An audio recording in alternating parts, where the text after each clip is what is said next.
glad it's not cold out here. Next week. Oh, no. I'll enjoy this then. So the Ravens added another defensive member through a trade. You've kind of been through that situation. How is the adjustment to trying to learning a new defense, knowing that you have a game coming up on that Sunday?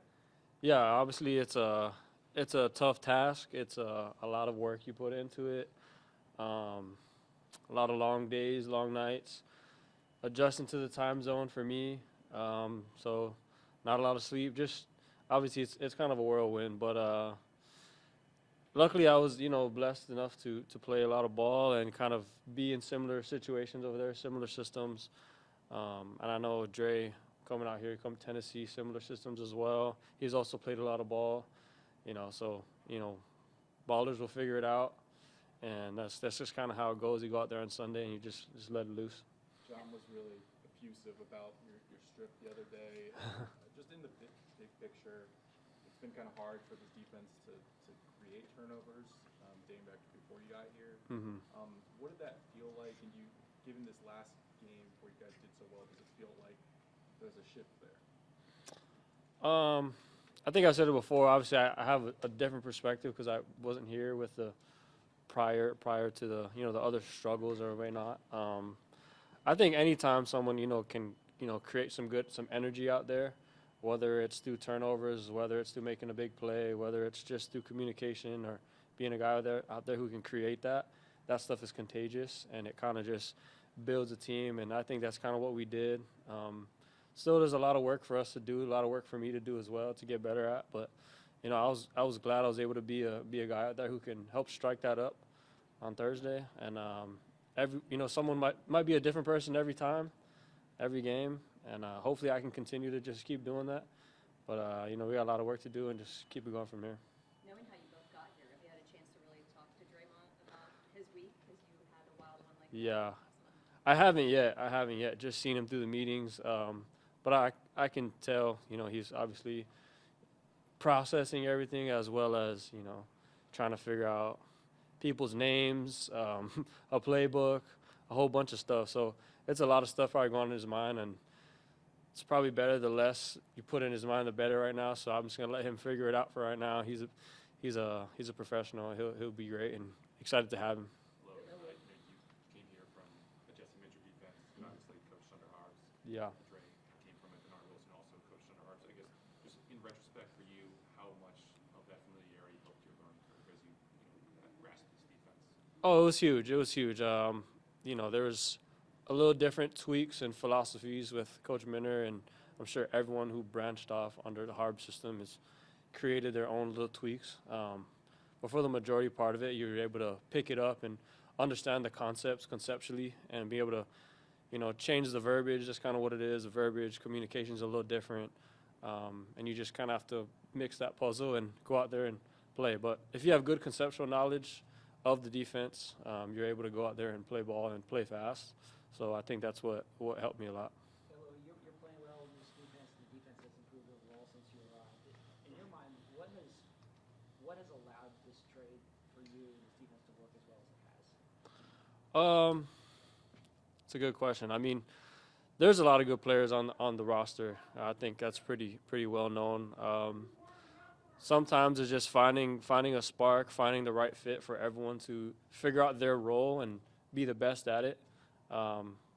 Obviously, Kyle Hamilton was a guy who was elite at a lot of different things. So trying to free him up to do what he does best, and I think that's what bringing me here was able to do. Obviously, I have a relationship with him as well, so that was great as well. But I think all of us kind of just finding those roles and just maximizing that, and I'm kind of taking that approach as well, just trying to maximize my role and what can I do to be the best at my role.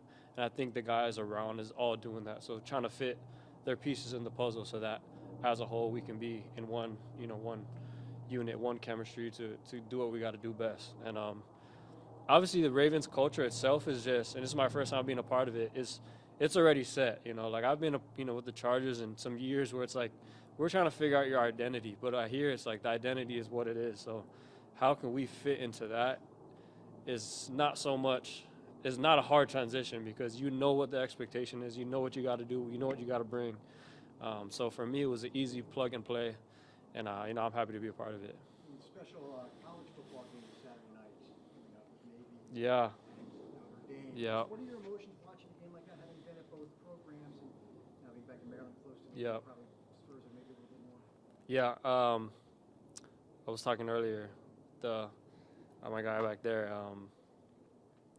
I'm undefeated in that rivalry, so I got a lot of pride in it. I got a little bragging rights on both sides. When I got to Notre Dame, I always, bragged on those guys like, y'all didn't beat me, beat Navy. And then when I flipped it to my other friends at Navy, I said the same thing. So it was fun. Special game, a lot of respect for both sides. I got some of my best friends on both sides, and being back here in Maryland, it's been great.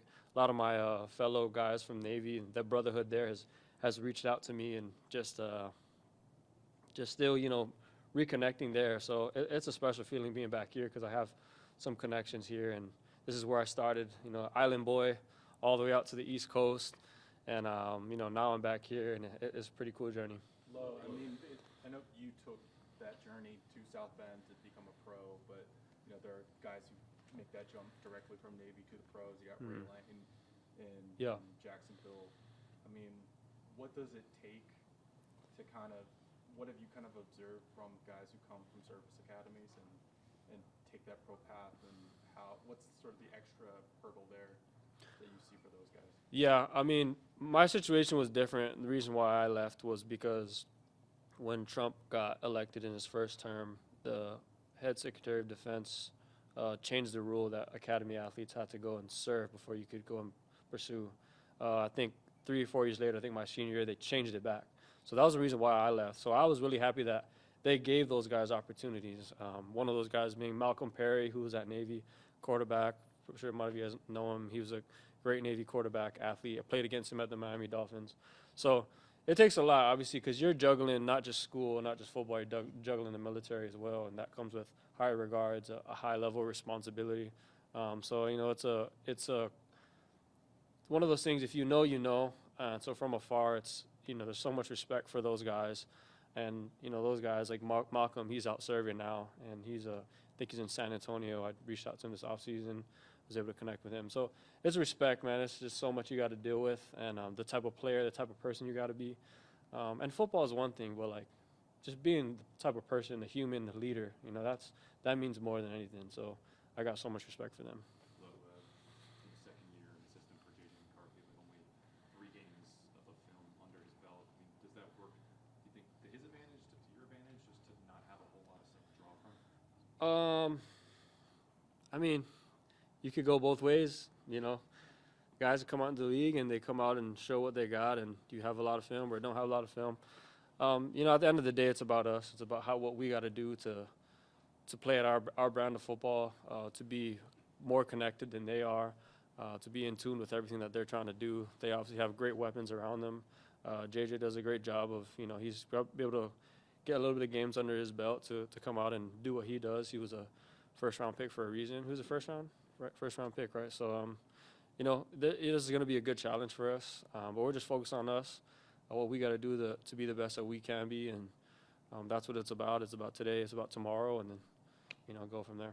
I think everybody knew how talented Kyle Hamilton was. Yeah.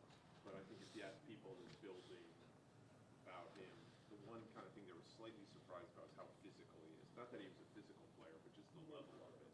Did you see that kind of player early at Notre Dame, that you thought that he could become a guy who could play at the line of scrimmage and be as physical against the run and blitz and all that? Yeah. Did you tell him that I taught him that? No, I'm playing. I didn't teach him that. Kyle, obviously, when he came in as a freshman, I was a senior at Notre Dame. He was this tall, lanky dude who walked around kind of weird and spaghetti arms, spaghetti legs. He was a $185.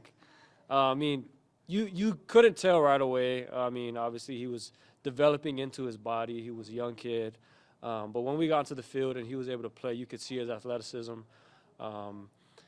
And you could tell that the good thing that I learned from him at a young age or remembered was he was a fast learner. So whether he learned that as he gained experiences through playing ball, that's what it is. But it doesn't surprise me at all. I mean, you could tell after my senior year, his freshman year, that he was gonna have potential to be one of the best. That was pretty obvious. He's a humble kid who wants to learn, who's willing to learn and be that guy who what can he do to get better. So, and it kind of carries on to here. But what he does, that's what he does. So it's like it's no surprise at all, and I'm happy as hell for him. All good? All right, thanks a lot. Thanks, guys. Appreciate it.